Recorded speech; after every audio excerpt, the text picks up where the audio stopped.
much more than just a grudge match at stake here. Both fighters in their early 30s, both coming off recent losses. The winner of this fight can make a strong case to be in a title caliber fight next. The loser may not get another shot at getting it. Round one underway.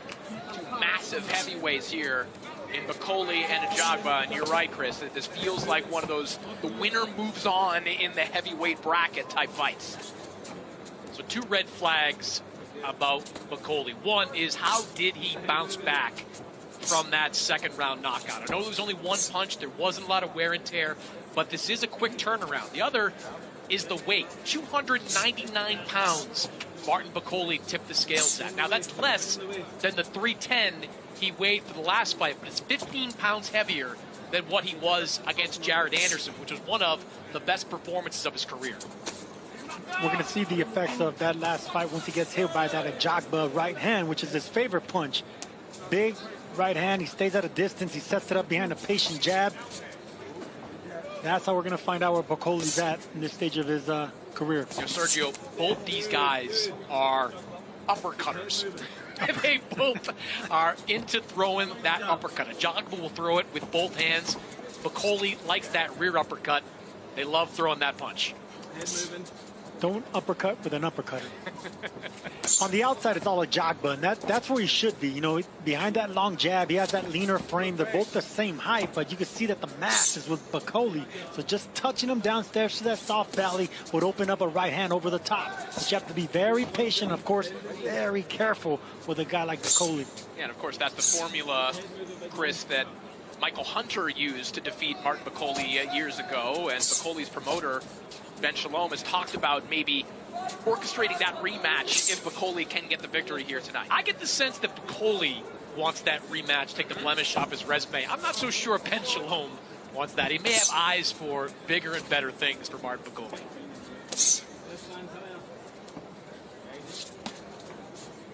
But I go back to that fight against Jared Anderson, which started a little bit like this, with Jared Anderson just pawing at the body of Martin Bakole. Then the last 20 seconds, Martin Bakole lands a big punch and puts Anderson on the deck. Yeah, Anderson got a little bit too confident and stayed still for a little bit too long. And this is what Ajagba is not doing. See, he's moving around the ring. He stayed a little bit against the ropes right there, but he has the distance, and he's keeping his range in between. As long as you don't get too close to Bakole, you're going to be all right. Bakole just slowly trying to creep his way forward here, looking for an opening to unleash one of those shots, maybe one of those drive-by uppercuts. Yeah, guys like that, you can just outpoint. You know, he's giving you rounds like this. You can just keep touching the body, keep jabbing upstairs, move to your left, move to your right. Just do not stand still in front of this guy. And I love the fact that he alternated the jab for a 3 right there. He led with a hook just to land that right hand. Nice right hand there from Ajagba as we close round one. Rounds are the better for Ajagba as Bakole offers up a left hook there, caught by the right glove of Ajagba.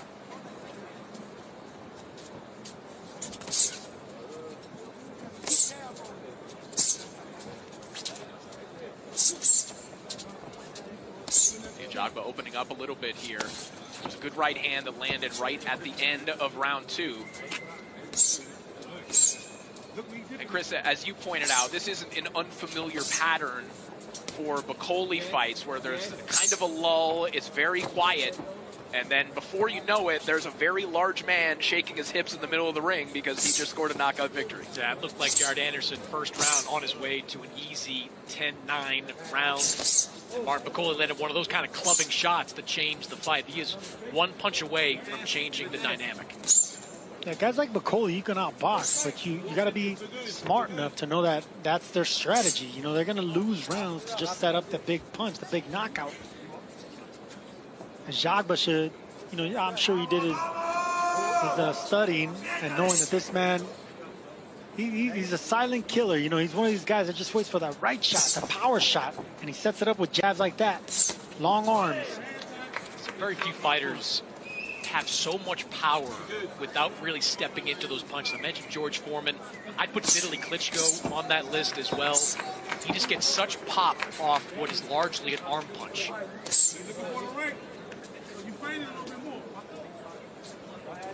The Ajagba corner asking for a few more feints here as bakole picking up his activity here in the second round, at least relative to what he was doing in round one. Starting to jab his way in, touching the body there of Ajagba. Nice long-range right hand there, just grazes Ajagba. It's funny, Corey, that we're looking at Ajagba as the boxer in this fight, since Ajagba came up as a heavy-handed guy, scary guy with power in both hands. And you'd have to think that Ajagba will have to really lean on that athleticism in this fight. If this fight is at distance, it's good news for Ajagba.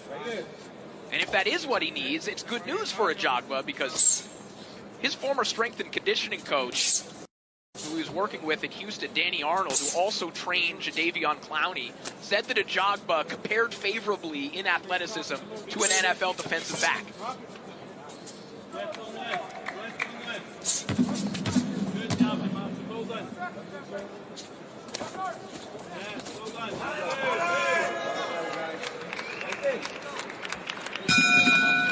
That'll do it for round two. Better round for bakole. Riyadh season shows and brought promoters together.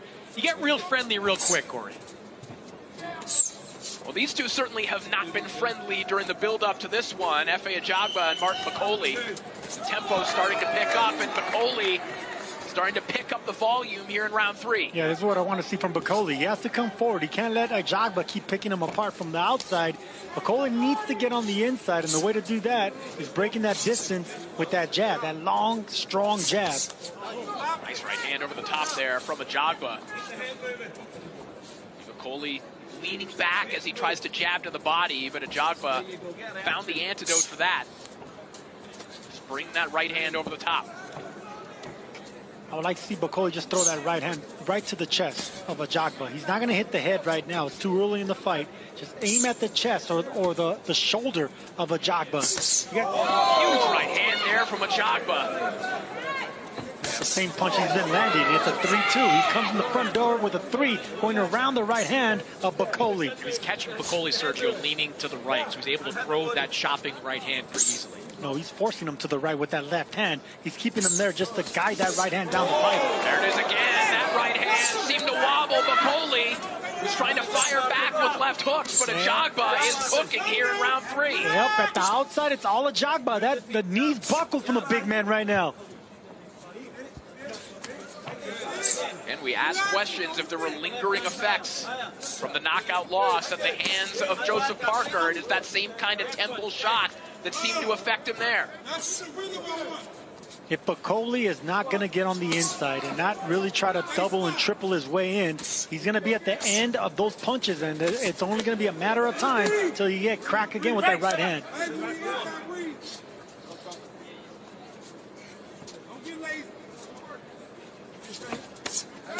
Pull counter right hand there from Ajagba, who's corner right now, telling him don't get lazy. In other words, keep up the activity. You've got something going here. Ajagba is one of the better jabbers in the heavyweight division, so he's going to be comfortable keeping this fight from the outside. These are exchanges where bakole can be dangerous, but it is Ajagba who is owning them at the moment. No, these aren't exchanges, Corey. He's getting hit. He's getting pot-shotted by the sharper puncher in Ajagba. He moves off the ropes really nicely. He wants to stay off the ropes and keep the fight in the middle of the ring. Good left hook there from bakole. Stop pulling so much and keep your hands up. Stay sharp. Final 20 seconds of round three. Bakole being given an opportunity here. Come on, something. This has been a fantastic round for Efe Ajagba. Check this out. Chopping counter there from Ajagba with his back against the ropes. And that will do it for round three. Stay responsible. It's only a matter of time. Bakole can't keep taking right hands like that the entire fight. I'll tell you though, Sergio, that was a good round for Efe Ajagba, but I do think in the final 30 seconds, Martin bakole started to close the gap a little bit. We'll see if that carries over in this round. I think Ajagba gave him that gap. He was comfortable against the ropes, and I think he was picking them, catching and countering. A different strategy here for bakole, who's now framing up and just trying to muscle his way to the inside. I think realizing what you were pointing out there, Sergio, that trying to slip to his right, jab his way in, it wasn't quite working. This is better stuff for bakole. He needs to move that upper body. He needs to get in and break that distance. He can't stay at that range. All right, let's send it over to Claudia Trejos, who was in the corners between rounds. Claudia, what are you hearing? Thank you, Corey. They were actually echoing what Chris was saying. Bakole's actually trying to smother the reach on Ajagba, and that's precisely what he wants to avoid.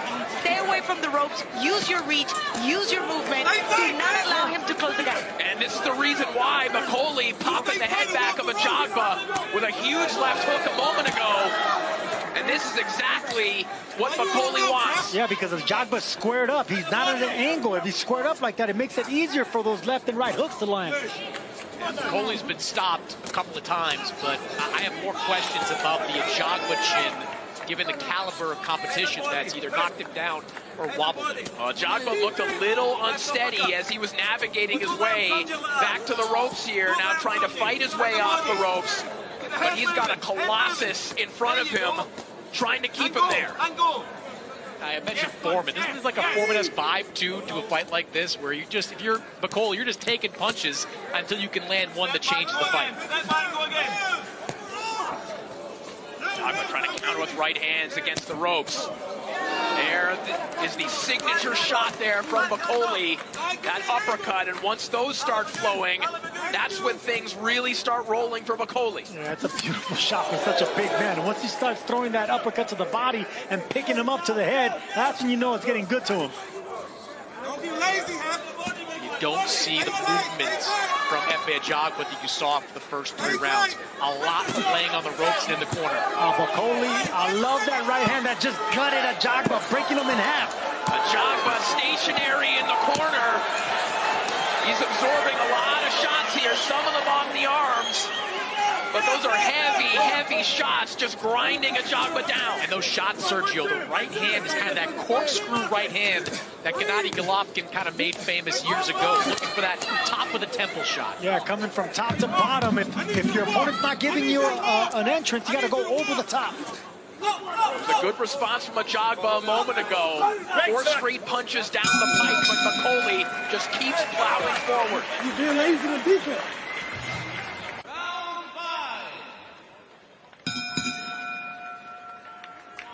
Round 5 underway, and there has been a major momentum shift in this one after a dominant round there for Martin Bakole. It looked like things are going well for Efe Ajagba, but again, we talked about that familiar pattern in Martin Bakole fights, and it is showing itself once more.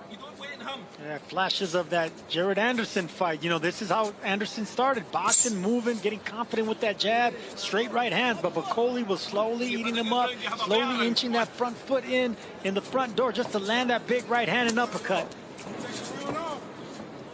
And they're yelling at Ajagba not to get lazy. It's not really that he's getting lazy. It's that he's being backed up by a bigger man that's taking his punches. It's also got to be really difficult for a 240-pound heavyweight to use the entirety of the ring for the course of a fight. Like, Efe Ajagba is not a flyweight out there moving around. He's a big man. He's being asked to work hard early in this fight.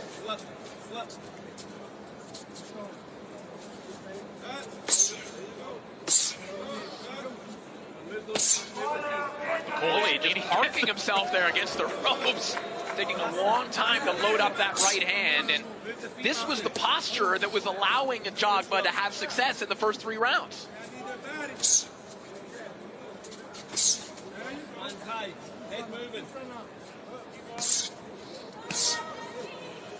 Bakole corner asking him for head movements. Showing that right now, but it's only Ajagba offering up jabs at the moment. Ajagba just barely missed that right hand. I think Bakole's getting a little bit lazy right now, trying to shoulder roll that right hand of Ajagba just to come back with his own, but I don't think he's quick enough to do that. Yeah, he's looking to time Ajagba and land that counter right, but that's not really his game. His game is pressure. I agree. And this is where Ajagba should take advantage of that. Just double and triple your way in, and then get to the side of Bakole and start ripping those left uppercuts. Double, triple up the left uppercuts when you're on the side of him, on the left side of Bakole. It's also a curious decision to try to take the round off in a fight that You had a good performance in the 4th round, but you're probably losing it. Yeah, especially after a round, Chris, where it looked like the snowball was turning into an avalanche a little bit. There was a scary moment for Ajagba, who just produced one there for bakole with a beautiful pull counter right hand. The big man bounced off the ropes to try to land a right hand, and it was Ajagba that rolled with it and got a bigger right hand. Whose idea was to change game plans like that in the 5th round, but it was a bad one. Yeah, momentum shifted right back to Ajagba.